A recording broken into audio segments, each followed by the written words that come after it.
I'm 19, just started college a couple of months ago, and my life already feels like it's unraveling faster than I can keep up. I thought moving into the dorms would be exciting, that I'd finally get that freedom I'd been craving since high school. But instead, I feel like I walked straight into a nightmare I wasn't prepared for. My roommate, Kara, seemed fine at first. Quiet, friendly enough, the kind of person you think you can live with. But within 2 weeks, I realized she was hiding something. She'd disappear for whole weekends without telling anyone where she was going, then come back with bruises on her arms and neck. At first, I thought maybe she was into some extreme sport or something, but then I started noticing little things. Whispers on the phone late at night, her frantically checking her bank account, the way she flinched when someone knocked at the door. I told myself not to get involved. I barely knew her, and honestly, I was still trying to adjust to everything. Classes, new friends, being away from home for the first time. But one night, around 2 a.m., I woke up to the sound of someone pounding on our door. I thought it was a drunk student, but when Kara opened it, a man pushed his way inside. He was older, late 20s maybe, and his face looked twisted with anger. He started yelling at her in a low, dangerous voice. I couldn't make out everything, but I heard enough. He was accusing her of owing him money. Kara kept begging him to lower his voice, saying she'd get it soon. My heart was racing so fast I thought it might burst. I stayed frozen in bed, pretending to sleep, terrified he'd notice me. Eventually he left, slamming the door so hard the frame rattled. Kara sat on the floor, shaking. She didn't know I'd been awake the whole time, and here's the worst part. I wasn't planning to say anything. I figured if she wanted me to know, she'd tell me. But then, 2 days later, I came back from class and found an envelope on my desk. Inside was a single note that said, "She owes. Don't cover for her. No name, no signature. Just that." That's when I realized whatever Kara is mixed up in, I'm already involved, whether I like it or not. After I found that note on my desk, I felt like the walls of the dorm room were closing in on me. My first instinct was to confront Kara, but I couldn't shake the image of that man forcing his way in. If he was willing to do that once, what would he do if he thought I was interfering? I shoved the note in my backpack and acted like nothing happened. But that night, I barely slept. Every time the elevator doors opened down the hall, I thought it was him again.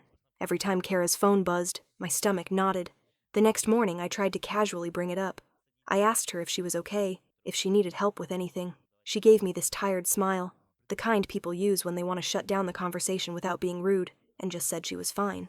But her eyes told a different story. I noticed dark circles under them, like she hadn't slept in days. And when she thought I wasn't looking, she was scrolling through loan apps on her phone, like she was desperate for money right away. Later that week, things got worse. I came back from the library one evening, and the door to our room was cracked open. Inside, Kara was sitting on the floor with a small duffel bag, stuffing it with clothes. Her hands were shaking, and she kept muttering under her breath, like she was trying to psych herself up. When she noticed me, she froze. For a second, we just stared at each other, and I swear I could feel her deciding not to tell me the truth. But instead, she zipped the bag, stood up, and said she'd crash at a friend's. No explanation, no detail, just that. I didn't put. About an hour later, someone slid another on. This time, there was no note inside, just a photo. A picture of me, walking back from the dining hall, backpack on, completely unaware. That's when I knew it wasn't just about Kara anymore. I stared at that photo for what felt like forever, my hands trembling so badly I almost dropped it. It was grainy, probably taken on a phone from across the quad, but there was no mistaking it. My face, my jacket, even the scar on my backpack strap. Someone had been following me, watching me. My stomach dropped, and for the first time since moving into the dorms, I actually thought about packing up and leaving school altogether. When Kara came back the next morning, she looked worse than ever, pale, sweaty, like she hadn't slept at all. I wanted to scream at her, demand an explanation, shove the picture in her face, but something in me held back. Instead, I slipped it under my mattress, too scared of what she might say. Because if she admitted this guy was watching me too, that meant I was truly trapped in something I had no control over. For the next few days, I tried to go about my life like normal. I went to classes, studied at the library, ate with friends in the dining hall, but I couldn't shake the feeling that eyes were on me. Sometimes I'd look up suddenly and swear I saw the same black hoodie disappear around a corner. Sometimes I'd hear footsteps behind me, just a little too close, only for them to fade when I sped up. I stopped wearing headphones outside. I started locking our dorm door even when I was just showering down the hall. Then one night, I came back late from a study group. Kara wasn't there. The room felt too quiet. I threw my bag on the bed, turned on the light, and froze. Sitting right in the middle of my pillow was a new envelope. Inside was another photo, but this one wasn't of me outside. It was of me, sleeping, in my own bed. That's when the real panic set in. Whoever this was, they hadn't just been watching me from a distance. They had been inside our room. I dropped the photo like it was on fire. My bed suddenly didn't feel like mine anymore. like the walls around me were just paper thin, and anyone could slip through. I sat there, shaking, replaying every night in my head. Had I locked the door? Did I ever hear footsteps while I was asleep? The idea that someone had stood over me while I was unconscious made my skin crawl so badly I thought I'd rip it off. I wanted to run straight to campus security, but then the paranoia kicked in. If I turned the picture in, they'd ask questions about Kara, about the man who stormed in that night. And if this was connected to him, what if reporting it just made things worse? What if it made me a target? The next morning, Kara came back again, duffel bag still half packed like she couldn't decide whether she was staying or leaving. I studied her, trying to read something on her face, but she avoided my eyes. She tossed the bag in the closet, climbed into bed fully dressed, and passed out almost instantly, and for the first time I wasn't angry at her. I was terrified for her. Whatever she was caught up in, it was dragging me under too. Later that night, I heard her phone buzzing nonstop. She didn't wake up, so I crept over and glanced at the screen. The lock screen preview showed a string of missed calls and texts from someone saved as D. No emojis, no cute nicknames, just D. The last text made my blood run cold. If she talks, you both pay. That's when it clicked. The notes, the photos, the break-ins. It wasn't random intimidation. It was a warning, and she wasn't Kara. It was me. I couldn't sleep that night. Every creak of the building made me jump. Every shadow in the corner of the room felt like someone standing there. Kara snored softly on her bed while I sat upright in mine, clutching the photo like it was proof I wasn't losing my mind. My thoughts kept circling the same awful idea. If she talks, you both pay. Whoever D was, they thought I knew something. And maybe just by living with Kara, I did, without even realizing it. The next morning, I skipped class and went straight to the campus police office. I brought the first note, the 2 photos, and explained what had happened. I left out the part about Kara and the man storming in, just said I'd been receiving threats. The officer looked at me like I was exaggerating, like it was just some cruel prank. He told me to lock my door at night and report anything else suspicious, but he didn't take the photos. He didn't even write down my name. I walked out of there feeling smaller than ever, like I'd just painted a bigger target on myself. When I got back to the dorm, Kara was gone again, but her phone was charging on the desk. The screen lit up with another text from D. Tonight, don't screw this up. My stomach dropped.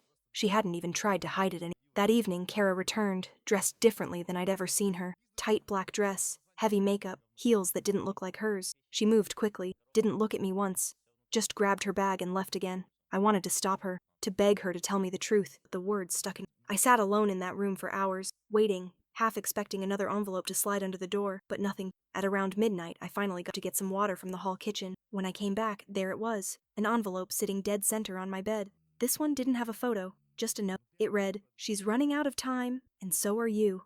I sat on the edge of my bed clutching that note until my hand. The words felt heavier than the paper like a countdown had already started ticking, and I had no idea what it was leading to. I wanted to scream, but the dorm was quiet and I didn't want to wake any, or worse, let whoever know I was panicking. When Kara stumbled back in around 3 in the morning, her makeup smeared and one heel missing, I almost threw the paper at her. But the second she looked at me, I froze. Her eyes were red and glassy, and for the first time since I met her, she looked utterly broken. She didn't even say a word, just collapsed onto her bed and started shaking, not crying, shaking. I stayed up watching her, torn between anger and pity. Finally, I couldn't take it anymore. I slipped the note under her blanket and whispered that I'd found it. She didn't react right away, but then her breathing hitched. She sat up slowly, read it once, and then ripped it into tiny pieces with shaking hands. She whispered one word, so soft I almost missed it. Debt. That was it. No explanation, no details, just that one word. Then she turned over and pulled the blanket tight around her, shutting me out. The next day, I decided I couldn't stay in that dorm room. I packed a bag and went to crash at a friend's place across campus. I didn't tell Kara. I just left. I figured distance might keep me safer. But halfway through the night, my phone buzzed with a number I didn't recognize. No words this time, just a photo. It was me again, leaving the dorm with my backpack slung over my shoulder. Whoever this was, they wanted me to know I couldn't run. The photo nearly made me drop my phone. My friend was asleep in the next room, and I sat there in the dark, staring at the screen until my eyes blurred. They had followed me across campus. They knew where I was, even when I tried to disappear. It wasn't just about Kara anymore. I was tangled in this whether I wanted to be or not. The next morning, I considered going back to campus police, but the memory of the officer brushing me off stopped me. What was I supposed to say this time? That someone had been stalking me with a camera and slipping into my locked room at night, and no one had seen anything? It sounded insane. So instead, I did something I'd been avoiding since the first note. I confronted Kara. I went back to the dorm in the middle of the afternoon, hoping the daylight would make me braver. She was sitting at her desk scrolling on her phone, looking like she hadn't slept in days. When I asked her point blank what kind of debt she was in, she didn't answer right away. She just stared at me with this hollow expression, like she was already somewhere else. Then, finally, she whispered that it wasn't her debt, it was her brother's. Apparently, he'd gotten mixed up with lent fast money with dangerous strings attached, and when he couldn't pay, they came after her. At first, she thought she could handle it, working extra shifts, pawning her things, but the more she gave, the more they demanded. And now, since I was her roommate, I wasn't just collateral, I was leverage. I wanted to believe she was exaggerating, but the envelopes in my drawer said otherwise. Before I could ask her what exactly they wanted from her, she broke down and said she had to meet them that if she didn't, things would get worse for both of us. I should have walked away right then, packed up for good, switched dorms, anything. But instead, I found myself saying the dumbest thing I could have possibly said. I'd go with her. I don't know what came over me, told Kara I'd go with her. Maybe I thought safety in numbers would help, or maybe I just couldn't stand the idea of her walking into something terrifying alone. Either way, by nightfall, I was regretting it. She led me off campus, down streets I'd never walked before, until we ended up behind an old gas station with its lights flickering. A car was already waiting there. Dark, tinted windows, engine still running. My chest tightened so badly I could barely breathe. Kara kept glancing at me, wanted to tell me to turn back, but she didn't. She just clenched her jaw and walked toward the car. The back window rolled down halfway, and a man's voice, calm but sharp, told her to get in. She obeyed instantly, like she'd done this before. Then the door opened on the other side, and he told me to get in too. My legs didn't want to move, but I forced myself inside. The car smelled like stale smoke and something metallic. In the dim light, I could only see the outline of the man in the back seat.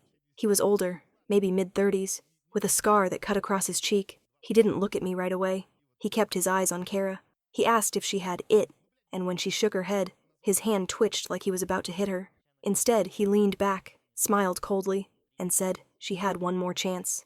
Then he turned to me. My stomach dropped as his gaze locked on mine. He said if Kara couldn't pay, maybe her new friend could. The way he said it made my skin crawl, like he wasn't just talking about money. Kara immediately begged him to leave me out of it, swearing she'd figure something out. But the man just laughed, leaned closer, and whispered something I'll never forget. She's already in it. When we finally got out of the car, Kara grabbed my wrist so tightly it hurt. She told me not to tell anyone what happened. Not the police, not my friends, not even my family. She said if I did, they'd know. That night, I lay awake in bed, staring at the ceiling, wondering how long it would be before the next envelope showed up. The next envelope didn't take long. 2 days later, it was waiting on my desk when I came back from class. No one saw who left it. At least no one admitted to it.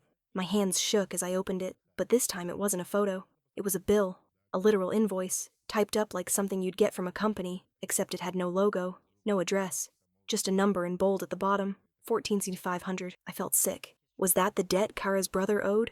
Or was this what they expected me to cover now? I shoved it into my backpack before Kara got back, but when she did, her eyes went straight to my desk, like she already knew it had been delivered. She didn't ask me if I'd seen it. She didn't even sit down. She just said quietly, almost like she was talking to herself, that it was too late to fix. That whole week, I lived like a ghost. I couldn't focus on classes, couldn't hang out with friends without constantly looking over my shoulder. I started noticing the same black hoodie on campus again, the same one I thought I'd imagined before. Sometimes near the library, sometimes across the quad, always just far enough that I couldn't be sure. I knew. Friday night, I went to stay with my friend again, desperate for space. We were halfway through a movie when my phone buzzed. Another unknown number, another photo. Only this time, it wasn't of me. It was of my parents' house, the porch light on, my dad's truck in the driveway. I froze. My friend kept asking what was wrong, but I couldn't answer, because in that moment it finally hit me. This wasn't about Kara and whoever these people, they knew who I was, where my family lived, and they wanted me to feel completely powerless, and it worked. I didn't sleep that. I just sat on my friend's couch, staring at my phone, waiting for another photo to come through. My parents were 3 hours away, completely unaware that someone dangerous had them under surveillance. I wanted to call and warn them, but what would I even say? That my roommate's brother owed money to the wrong people, and now they might dragged into it? It sounded insane, even to me. By morning, I made up my mind. I packed my things and went home without telling Kara. On the drive, my hands shook so badly on the wheel I had to keep pulling over. When I finally got to my parents' house, I half expected to find a car parked across the street, watching. But the street was empty. Everything looked normal. Safe. I didn't tell my parents the whole truth, only that I wasn't comfortable in the dorms and needed to come home for a while. They didn't ask many questions, just hugged me and said I could stay as long as I needed.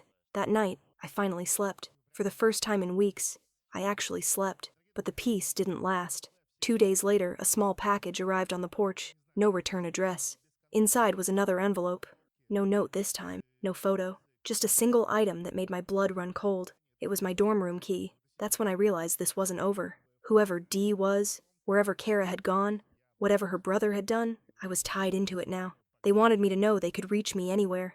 That even at home, surrounded by family, I wasn't beyond their grasp. I still don't know what to do. Do I go to the police again and risk being ignored? Do I tell my parents and put them in danger too? Or do I just keep running, hoping they'll eventually forget about me? All I know is every night I lie awake listening for footsteps on the porch, waiting for the next envelope to arrive, and deep down I know it's only a matter of time.